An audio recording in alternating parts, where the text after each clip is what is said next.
Hi, everyone. Welcome back to Hello English Studio. I'm Paul. And I'm Emily. We're here to make your English practice fun and relaxing.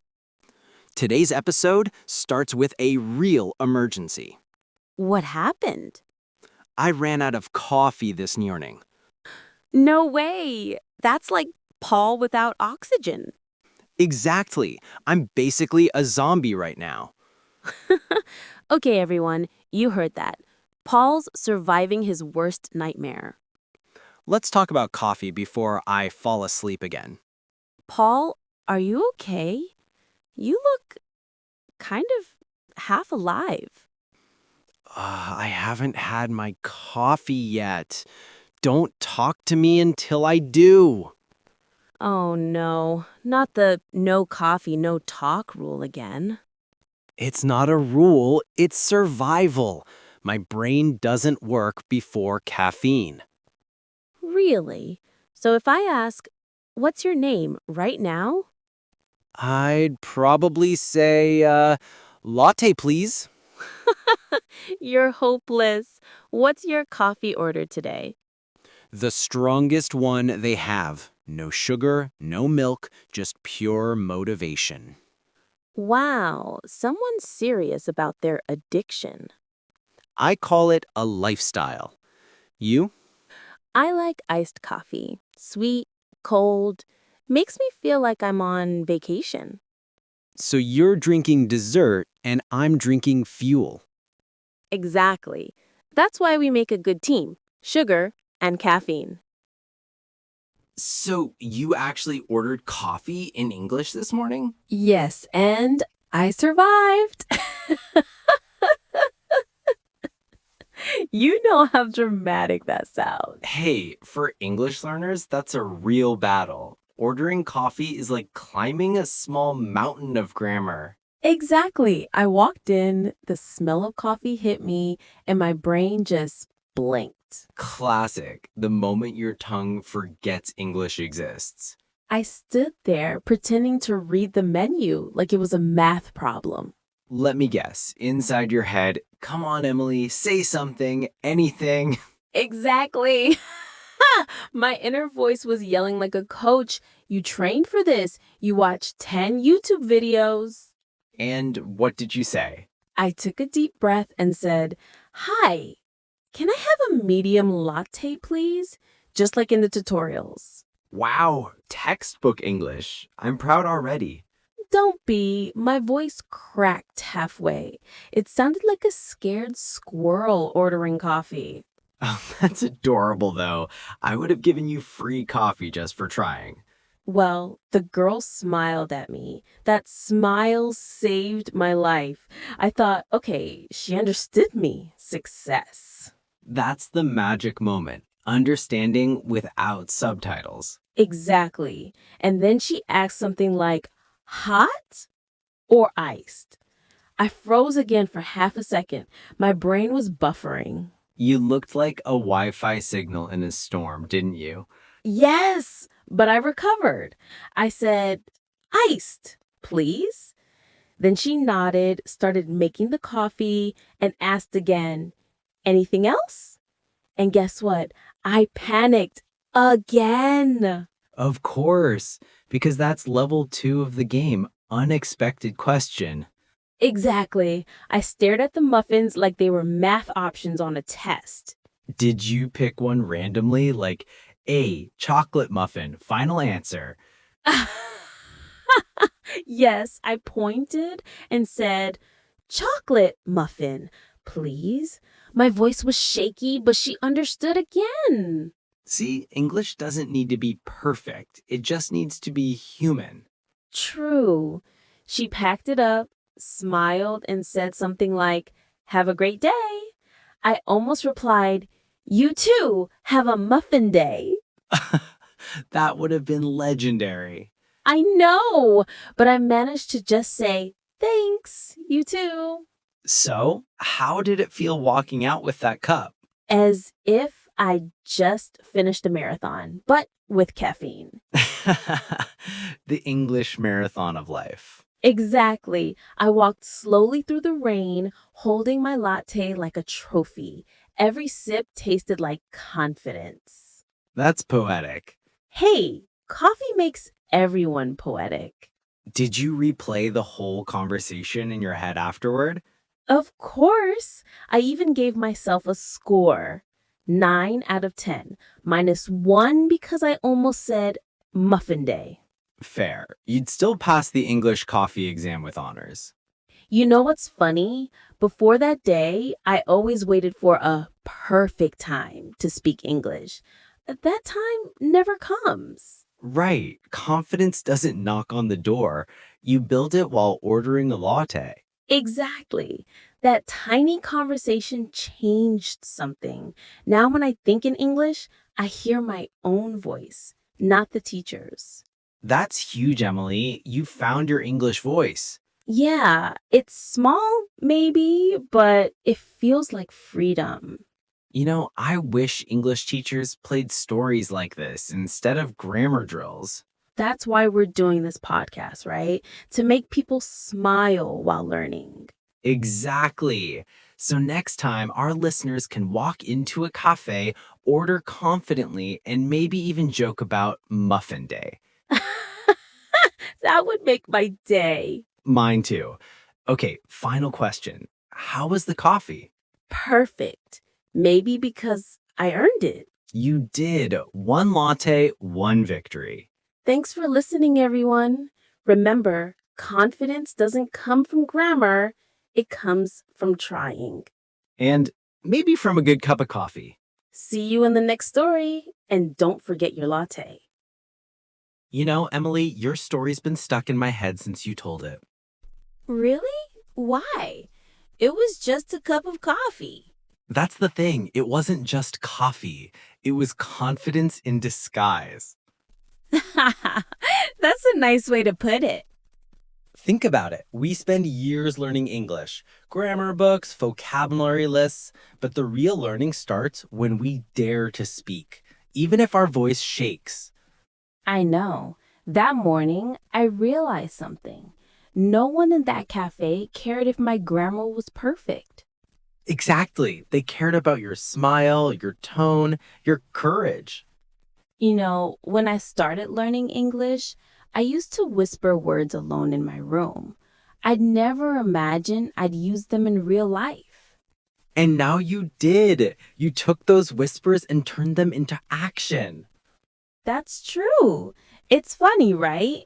A few years ago, I was too shy to even say hello to strangers. Yeah, and now you're hosting a podcast in English. That's quite an upgrade. When you put it like that, it sounds amazing. You know what I think? Small victories like yours are what really keep people going. Totally. We wait for big success, but it's the little ones that shape us. Yeah, every time you speak, even one sentence in English, it's like adding one more brick to your confidence. That's such a beautiful metaphor. So you're saying my latte was a brick? Yes, a very creamy, caffeinated brick. I'll take that. Confidence brick number one. Sometimes I feel like people judge their progress too harshly. Totally. They say my accent is bad or I make mistakes, but that's how everyone learns. Exactly. You don't learn to swim by reading about it. You jump in, splash around, swallow some water, then you get better. Sounds about right. I guess I just had my coffee splash moment. I like that term. Coffee splash moment is when courage meets caffeine. Paul, when I walked out of the cafe, I didn't just feel happy. I felt lighter, like something heavy finally dropped off my shoulders. That's the sound of fear leaving your system. Poetic again. Can't help it. Coffee and emotions, dangerous combination. It's strange. The world feels bigger when you speak another language, but also smaller. Like suddenly more people feel reachable.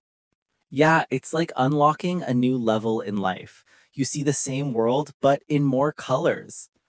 That's exactly it. That morning, I didn't just buy coffee, I bought a little piece of confidence. And it was worth every dollar. Totally. You know, maybe next time we could record a video called English at the Coffee Shop. Teach the real stories. Brilliant idea. You tell the story, and I'll act as the confused friend who asks all the wrong questions. Perfect. People will learn English and laugh at you at the same time. I'm used to it. My humiliation is your education. You know, it's funny. The more we talk about it, the more I realize learning English isn't about language, it's about stories. Exactly. Every phrase you learn has a story behind it, a memory, a moment, a feeling. Yeah, and maybe that's why people remember stories more than rules. Because stories live in the heart, not the textbook. You're getting way too wise for a podcast about coffee. Can't help it. Coffee brings out my inner philosopher.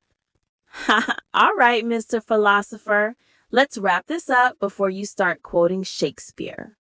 Fine, fine, but remember this, every cup of coffee can be your first step toward confidence. I'll drink to that. Thanks for listening, everyone. If you're sipping coffee right now, smile. You're already practicing English in your own way. And remember, every word you speak, every tiny effort, it all counts. Don't wait to be perfect. See you in the next story right here at Hello English Studio. Bye for now, and go order that coffee. You know, Emily, after listening to your story, I went to get coffee too. Really? Did you speak English? Of course, I proudly said, 1 latte, please. But the girl replied, we only have cappuccino. Oh no, what did you do? I panicked, then said, okay, 1 cappuccino latte? That's not even a real drink. I know, but she smiled and said, no problem, sir. Then she gave me something that tasted mysterious. Maybe she invented a new drink just for you, the Paul Special. Exactly. Coffee with confusion. That's my flavor. You know, I love how small moments like this can make us feel alive. Yeah. We always wait for big things. Promotion, success, new opportunities. But life hides in these tiny moments. Like ordering coffee. Exactly. A tiny moment, but it changes how you see yourself. You know, when I said, "Can I have a latte, please?" it felt like I was finally using my voice, not just repeating after a video. That's the real thing. Using your words in the world, not just inside your head. After that morning, I stopped being afraid of sounding wrong. Now I just talk. If people understand me, great. If not, I smile and try again. That's the best kind of courage. Gentle courage. Gentle courage. I like that. Yeah, it's the kind that doesn't shout, it just whispers. Try one more time. You know, Paul, people often ask me, how do you learn to speak English confidently? And I never know what to say. Maybe the answer isn't about learning. Maybe it's about living. What do you mean? When you use English to live, to laugh, to order coffee, to talk about your day, you stop thinking of it as a subject. It becomes part of you. That's beautiful and true. So, are you going to that cafe again tomorrow? Maybe, but this time I'll try something new.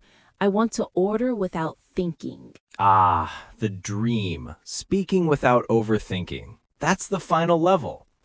Yeah, but even if I mess up, I'll just laugh. It's part of the fun. Exactly. Language isn't a test, it's a playground. You know what I like about coffee shops? Everyone's different, but for a few minutes, we all share the same silence, the sound of coffee and thoughts. That's poetic, Emily. You should write that down. Maybe I will. The Silence of Coffee and Thoughts. Sounds like a book title. I'd buy it, especially if it comes with a free muffin. Of course, the Muffin Day Special Edition. You know, Emily, I think the best English lessons happen when we forget we're learning. I agree. That's when we really listen and really connect. So, what's next after the coffee victory? Maybe breakfast, maybe friendship, maybe another story. Then let's keep telling them, one story at a time. You know what, Paul? Maybe that's our real job here, not to teach, but to remind people that they're already learning just by living. That's the most beautiful definition of education I've ever heard. Then let's keep living and keep sharing our coffee stories. Deal. Before we say goodbye, take a moment. Think about one small thing you did today. Maybe you said hello. Maybe you smiled at someone. Maybe you just listened. That's English too. That's connection. Every word you speak, every story you hear becomes part of who you are. And here at Hello English Studio, we want you to feel that learning English isn't a race, it's a journey. A journey filled with laughter, stories, and tiny victories, like your first coffee order in English. We don't teach rules. We share moments. Because that's how language lives. In people, in stories, in the sound of everyday life. So, wherever you are, at home, on your way to work, or sitting in your favorite cafe, thank you for listening. And thank you for learning with us, not by studying, but by feeling, This is Hello English Studio. where stories teach you English naturally.